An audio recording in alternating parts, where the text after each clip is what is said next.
Hey y'all, this is Connor Abel. For me, the pandemic has kind of shown me what's essential in my life, what's not.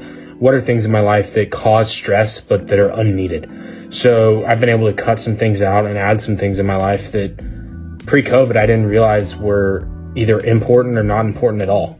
One positive thing that happened to me during Corona was that for 3 months I got to hang out in Florida with my friends and family that I don't always see. We got a puppy. We've been wanting one since the beginning of quarantine because, we had the time to take care of it then, and got her. Her name was Piper. We drove like 3 hours to get her. We've been raising her and it's been really fun. Also challenging, but we get to be there for every minute of it because we're still doing online school. And it was great because it also helped everyone in our family be a little bit more happy. A positive thing that has happened to me during the coronavirus is that I got to try new things.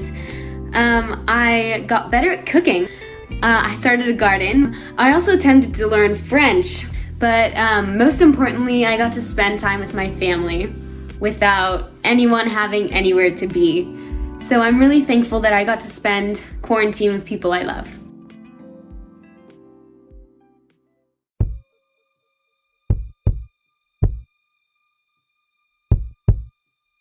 Hi, I'm Grady Babin, and to get a better perspective of culture here at Stratford High School, we asked a few students their perspectives on the Black Lives Matter movement. How did the Black Lives Matter movement affect you? The Black Lives Matter movement really had a positive effect on me because it made me more confident in my skin, and it made me want to go stronger and be more powerful.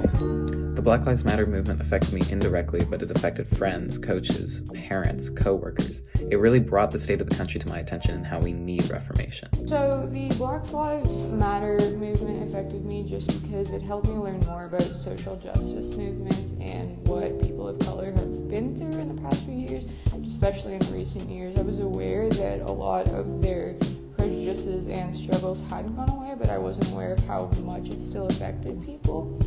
I'd say that Black Lives Matter has affected my life in a very positive way because as someone who is white and unfortunately does benefit from white privilege, I feel like I need to be extra active and recognize that I may be held to a higher standard or held at a different level, and that's not fair. That's really just not fair. And so I think it's affected me in a positive way because it's opened my eyes to that. Do you agree with the portrayal of the Black Lives Matter movement in the media? Why or why not? I do agree with how things are portrayed on social media because I feel like the more you post about it, the more you talk about it, the more people will listen. But then it comes times where people just post about it for the moment and then forget about it and no one talks about it no more.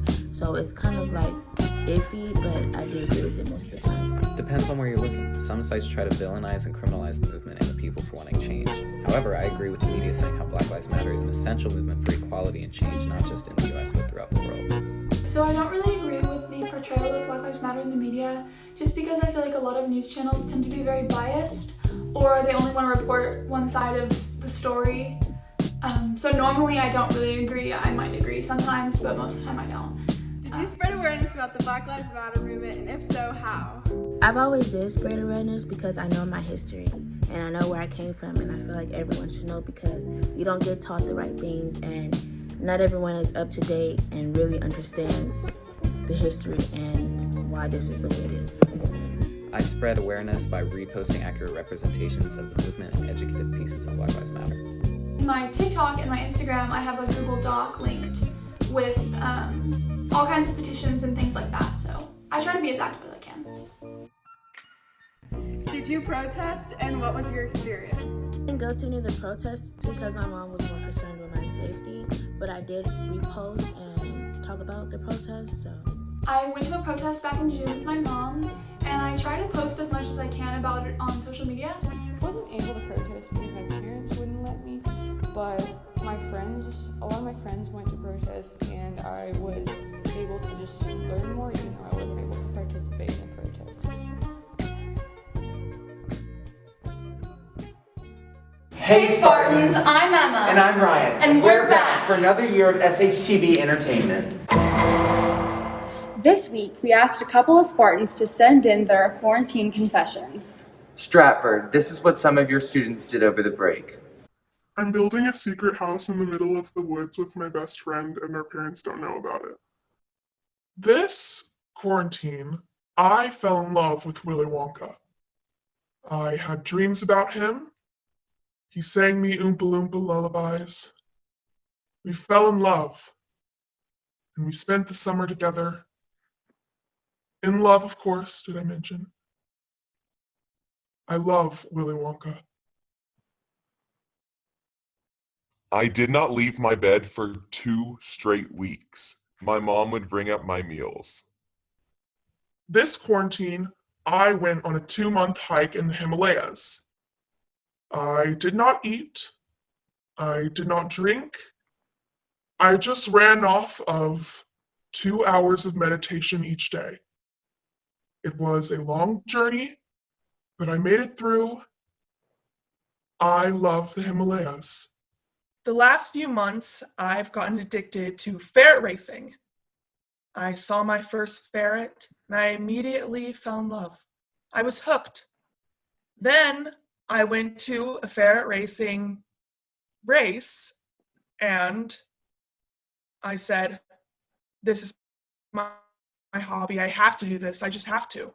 And after that, I trained for months, and I finally got my ferret racing certificate.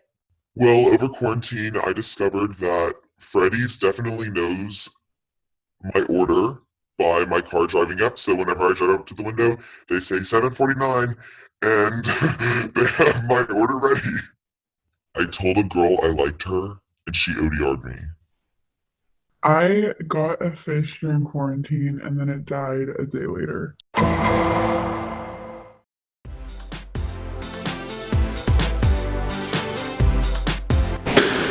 Hi, I'm Kara. I'm inviting y'all to our tennis match at 3 o'clock this Friday against Cypher. We hope to see y'all there. Hi, my name is Sydney, and I'm inviting you to our varsity volleyball game at 5:30 in the day.